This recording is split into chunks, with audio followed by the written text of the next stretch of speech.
And launch control is going to pause the clock. SpaceX Dragon, we copy all. Space flight is tough. Humans are tougher. We'll be ready when the equipment is. Yeah, sorry about the unfortunate result today, but we'll get you back up here in the air soon. All right, there you saw it. Dr. Leroy Chiao, former NASA astronaut and retired International Space Station commander, joining us now with much more this morning. So, Dr. Chiao, of course, if there is any question, we do not want them to go ahead with that launch. It was highly anticipated. A lot of people were watching. Explain to us what went wrong with the hydraulic system. Sure, and to be clear, this was not a hydraulic system on the rocket or the spacecraft. It was the support equipment on the ground on a piece called the strongback. There was a clamp that's hydraulically actuated. It helps to hold the rocket down on the launch pad, and they were unable to get that to move because of a hydraulic issue. And so it sounds like the problem is relatively minor. They shouldn't have problem accessing it. So the launch has now been scheduled to be no earlier than tomorrow, Friday evening, around just a few minutes after 7 o'clock Eastern time in the evening. So hopefully that'll all get done. They'll get the repairs done. The rocket and the vehicle should, there's no reason they wouldn't still be healthy, just by a short delay like that. So hopefully everything checks out and we'll get this crew launched Friday evening instead of what was planned for last night. Yeah, it's good to get some more context around exactly what a hydraulic issue means and that this was more something on the ground. Is something like this common? And do you expect, like you said, hopefully it will go off smoothly as early as tomorrow? Right. So, of course, during the shuttle program, the 30 years we were flying space shuttles, we had regular delays, more than we'd like. And it was a more complex system, trickier fuels with liquid hydrogen or propellants. And, so we would have scrubs for different reasons. On my third shuttle mission, we had I don't remember if it was 3 or 4 scrubs for different reasons. And so sometimes it's an issue with the vehicle, sometimes an issue with ground equipment. And one time we scrubbed because there was a small piece of debris that was spotted by remote cameras that had fallen and was sitting on, one of the support structures that held the space shuttle onto the external tank, and so NASA did a bunch of different analyses. They determined they couldn't figure out if it'd be a problem or not.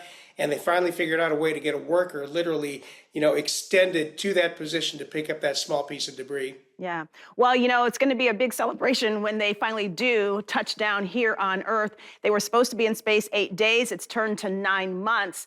And we know that being in space can lead to significant changes in your health. Elon Musk has said that he approached the Biden administration to bring them home earlier. He said he was told no for political reasons. Butch later confirmed that is indeed true. That's what happened. So what will be their biggest challenge once they're back, given the amount of time they've been there in space in a no-gravity environment?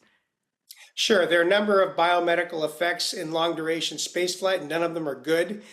Fortunately, we can mitigate most of that through exercise. That's why astronauts are scheduled for 2 hours of exercise with the different machines that we have on board to try to mitigate your bone loss, muscle loss, keep your cardiopulmonary situation in good shape. But, there are other things that happen to you in space that we don't fully understand. We've seen over 70% of astronauts who fly long duration flights have changes in their eyes. And in some cases, we've seen people come back with permanent eye damage. We don't really completely understand what's going on there. Radiation, certainly you're exposed to a much higher level of radiation. And Butch and Sunny have been flying longer than the average long-duration crew. Usually we fly missions of around 6 months. They've been up there 9, right? So it's not the record, and the Russians certainly over the years have flown people much longer than that. But, I'm sure they're eager to get back, not only for those reasons, but for, this has obviously been a big disruption in their personal lives and maybe in their professional plans as well. Yeah, you mentioned Russia holds the record right now for the longest space flight. And I have heard that within the small group of astronauts, there's kind of a desire to hold that record. So it could be kind of like a bittersweet thing because they were so close to maybe getting there. They won't get that record. Talk to us a little bit about an astronaut's mindset when it comes to getting those records, holding those records, and wanting to be the first to do something like that. Well, I'll tell you what, at least for me, I can tell you about me personally. I think my long duration flight was 6.5 months, and we were within a week of a record of some kind, a duration record of some kind.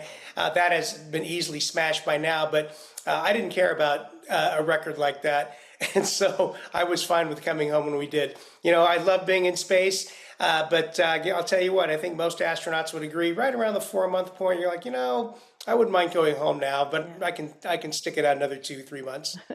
Well, we are so grateful for all of the advancements that come from astronauts as yourself, and we are all praying for their safe return because, like you said, I'm sure they've missed their family, they've missed milestones. I mean, you can have a baby in the span of 9 months, and they've been there for 9 months. So we are always praying for their safe return. Dr. Leroy Child, thank you for always joining us and giving us your insight. Good to see you. My pleasure. Thank you. Well, big storms for Los